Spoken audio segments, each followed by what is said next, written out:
Welcome back sa ating FB page na Free Reviewers with Leonalyn at sa ating YouTube channel na Solving Math with Leonalyn. Now, let's answer question from one of our followers at ito ay pinipm niya sa ating FB page na Free Reviewers with Leonalyn. By the way, dalawa to, siya pa rin yung sender regarding dito sa motion problem. Na ito yung abangan nyo sa next na video, which is doon natin ilalagay sa ating YouTube channel na Solving Math with Leonalyn. So, kung first time nyo at ngayon ay nanonood kayo dito sa ating FB page na Free Reviewers with Leonalyn, inuulit-ulit ko lang, no? Bisitahin ang ating YouTube channel na Solving Math with Leonalyn kasi nandoon yung mga kabuuhan ng ating mga videos. Let's read the problem. Successive discounts of 20% and 15% are equivalent to what single discount? Paano kaya ito sagutan kapag mga ganito? Huwag niyong i-add lang yan siya basta-basta. So, maglagay tayo ng halimbawa 100. Gamitin natin yung 100. Halimbawa, ito yung original na number, yung 100.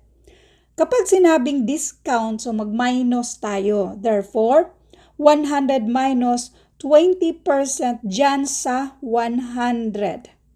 20% of 100, this is 20. So, yan yung pang-minus natin sa 100. So, we have 80. Itong 80, ito na naman yung bagong number na 15% dyan sa 80. So, therefore, minusan natin itong 80 sa 15% dito sa 80. 15% of 80, or itong 15% by convert mo muna yan ng decimal. So, that is 0.5. By the way, baka may magtanong, paano ba i-convert yung may percent sign to decimal? I-move lang natin yung decimal going to the right, to the left side twice. So, this is 0.15. So, therefore, 0.15 na i-multiply natin sa 80. Or, 15% times 80 or 0.15 times 80, and this is 12. Yung 12, yan yung pang-minus natin sa 80. So, 80 minus 12, and this is 68.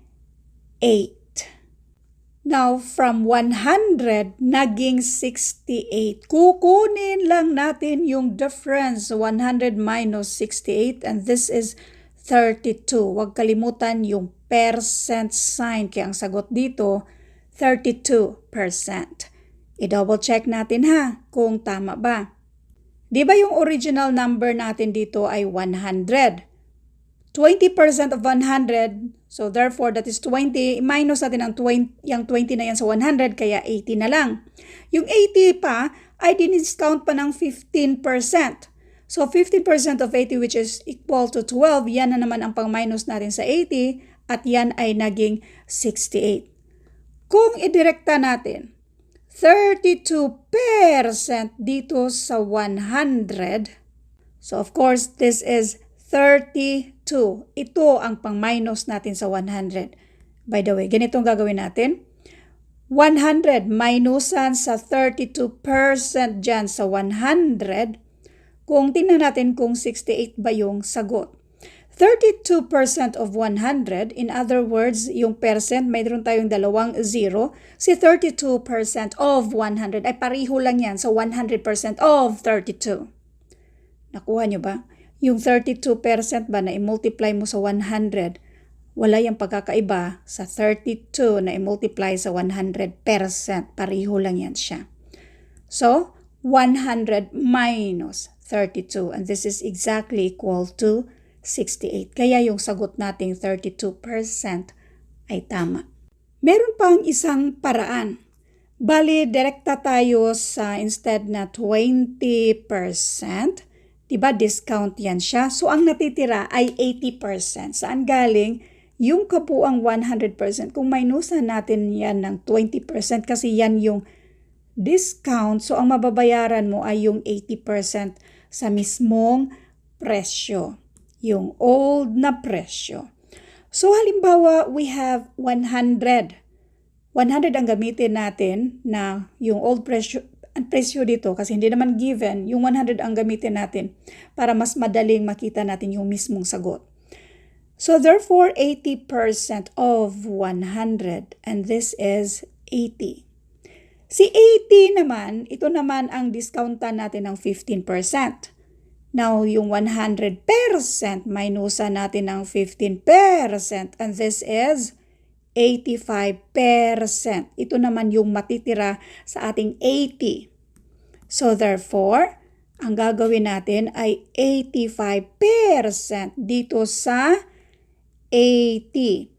85% of 80 or this is 0.85 times 18. Hindi na natin yan isa-isahin. Kung i-multiply natin yan, this is exactly equal to 68.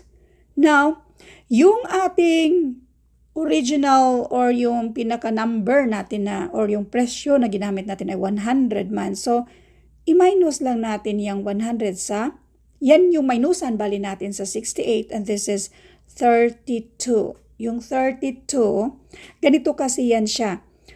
Yung original, minusan natin sa 68, i-divide natin sa original. So therefore, 100 minus 68 and this is 32, divide natin ng 100. 32 per 100 means 32%. Kaya ang sagot dito, letter D. Thank you for watching and all. I hope na meron kayong natutunan sa videong ito. By the way, sa ating YouTube channel, ito yung abangan nyo. Basahin muna natin. Pwede nyo i-comment yung sagot nyo. Freddy can walk a certain distance and drive back in 6 hours. He can also walk both ways in 10 hours. How much time will he take to drive both ways? Ito ang abangan nyo sa ating YouTube channel na Solving Math with Leonalyn. Thank you and God bless.